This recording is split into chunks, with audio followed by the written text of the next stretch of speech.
សួស្តីបងប្អូនថ្ងៃនេះយើងសង្កេតអំពីឥទ្ធិពលពន្លឺទៅលើការប្រើប្រាស់ឧស្ម័នកាបូនិករបស់រុក្ខជាតិគោកដែលស្ថិតនៅក្នុងជំពូក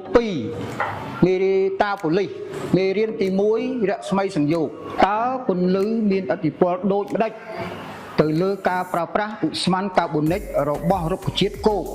ដើម្បីសិក្សាប្រធានបទនេះយើងត្រូវការសម្ភារៈមួយចំនួនដូចជាស្លឹករុក្ខជាតិស្រស់មួយចំនួនដបជ័រចំនួន4ទឹកកំបោរថ្លាដាស់ច្រោះជីឡាវកែវបេសែសរាំងហ្វឺតបាទស្កុតបន្ត្រៃសន្លឹកអាលុយមីញ៉ូមស្រោមដៃនិងកន្សែងកូនកន្សែងតោះយើងចាប់ផ្ដើមដប A គឺជាដបទទេអត់មានដាក់អ្វីទាំងអស់បាទដប C យើងដាក់ស្លឹករុក្ខជាតិ3សន្លឹកបាទរុក្ខជាតិចូល3សន្លឹក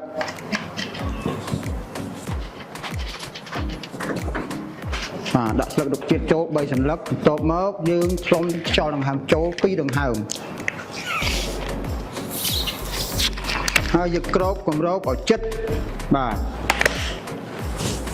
ចំពោះដប D យើងដាក់ស្លឹករុក្ខជាតិ3សន្លឹកដូចដប C ដែរហើយយើងឆ្លុំខ្យល់ដង្ហើមចូលចំនួន2ដង្ហើមបន្ទាប់មកយើងបិទគម្របឲ្យជិតហើយយើងរុំ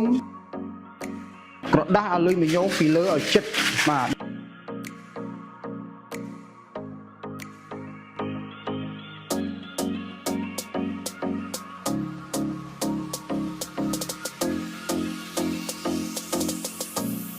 បន្ទាប់មកយើងយកដបទាំង4ទៅដាក់ក្រោមពន្លឺថ្ងៃរយៈពេល40នាទី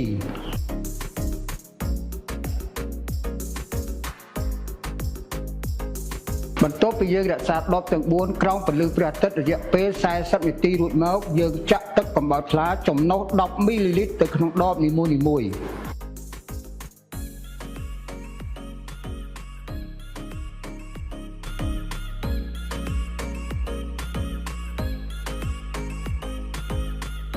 បូមទឹកកំបោរថ្លា10មីលីលីត្រ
ឥឡូវនេះដំណើរការសង្កេតអំពីឥទ្ធិពលពន្លឺទៅលើការប្រើប្រាស់